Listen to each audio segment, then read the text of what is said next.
Ada yang bilang gue ternak tuyul. Bahkan kemarin ada ibu-ibu lewat depan rumah malah baca ayat kursi. Parah sih. Iya, padahal gue lagi nyiram bunga doang. Aura lu itu terlalu tajir mungkin. Tajir dari mana? Gue mah sederhana segini mah. Sederhana pala bapak. Sendal bapak aja harganya bisa buat naik pesawat bolak-balik ke Amerika.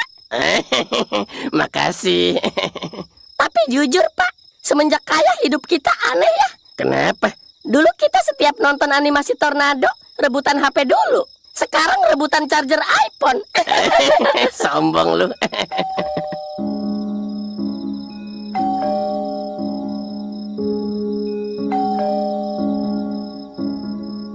Siapa itu, Mal? Jangan-jangan pensiun kan pak? Lu lagi. Lu ada janji gak sama orang? Ya kagak, kan lu yang ngatur apa-apa soal jadwal gua. Terus siapa dong? Ya udah lihat sono. Ya udah gue cek dulu ya. Kalau yang datang preman kampung, bilang Mall, yang punya rumah lagi nggak ada. Kebiasaan banget nggak boleh lihat rumah gede dikit. Datang ngajuin proposal. Kasih aja sih pak. Kepala lu, enak aja lu main ngasih-ngasih aja. Lu kan tahu kita nyari duit kayak apa. Dia mah enak tinggal minta. Aku berdiri gemetar di bawah temaram lampu pagar, memandangi kemegahan dinding rumah kolonial yang kini terasa seperti penjara. Tak kasat mata, pagiku, jantungku berdegup kencang, bukan karena berniat jahat, melainkan karena rasa takut yang teramat. Sangat jika niat pekiku malam ini justru disalahartikan oleh orang-orang di dalam. Aku malam-malam kesini, aku cuma mau menyampaikan sesuatu untuk Tuan Rungkat yang ngontrak di rumah ini. 3 bulan, sebuah kebenaran besar yang sudah lama mengganjal di dadaku dan tidak bisa kutunda lagi sampai besok. Karena setiap detik yang berlalu terasa seperti bom waktu yang siap meledak dan menghancurkan kehidupan mereka. Dari balik jeruji besi ini, aku melihat bayangan Molly yang berjalan keluar dengan langkah waspada setelah mendengar bunyi bel yang kupencet berulang kali. Tanganku yang meremas kain kusam ini sebenarnya gemetar menahan beban rahasia yang begitu berat tentang status asli bangunan peninggalan Belanda ini. Aku mau memberitahukan yang sebenarnya tentang rumah ini dan pemiliknya. Hal-hal kelam yang sengaja ditutupi dengan lapisan cat baru dan kemewahan palsu agar siapapun yang datang akan langsung tergiur tanpa sempat menyelidiki asal-usul tanah serta dokumen kepemilikan yang sebenarnya sudah bermasalah sejak dulu. Tuan Rungkat yang sekarang sedang duduk santai di dalam sana tidak pernah tahu bahwa dirinya sedang berjalan menuju lubang buaya yang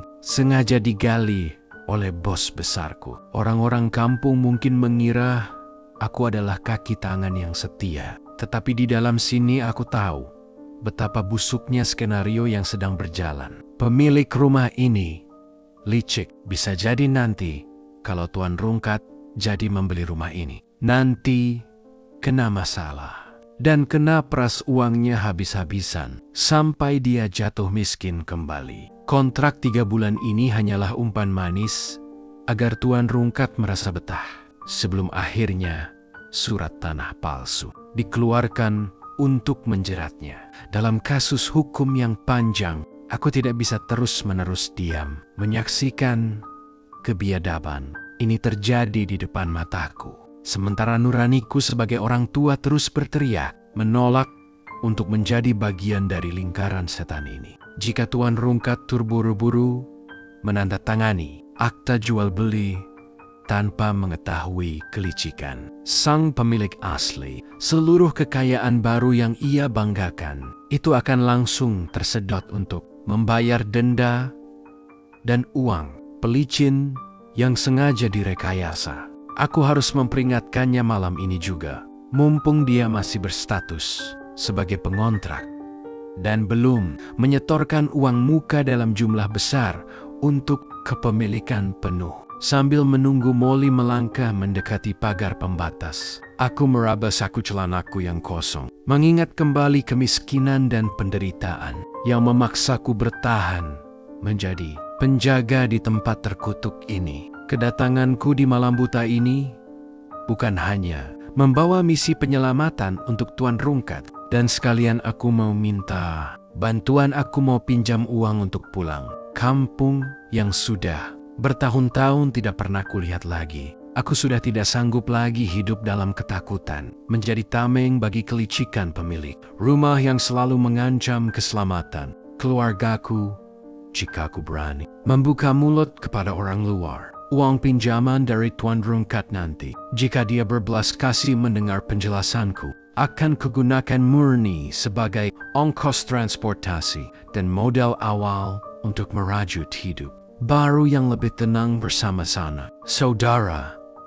di pelosok, aku ingin melarikan diri sejauh mungkin dari hiruk-pikuk tipu daya yang ada di Dasamaya ini, biar bisa bebas dari tempat kotor ini yang setiap sudutnya selalu dipenuhi oleh konspirasi, pemerasan, dan air mata orang-orang tidak bersalah. Menjadi penjaga rumah Belanda ini telah mengikis habis kedamaian batin dan harga diriku sebagai manusia. Dan malam ini adalah kesempatan terakhirku untuk menebus dosa. Molly akhirnya berdiri di hadapanku dengan tatapan menyelidik dan penuh kecurigaan. Aku mencoba mengatur napas agar suaraku tidak terdengar gugup atau mencurigakan bagi pendengarannya. Aku tahu jara diriku yang datang tanpa janji di malam hari pasti terlihat aneh bagi mereka yang sedang menikmati kemewahan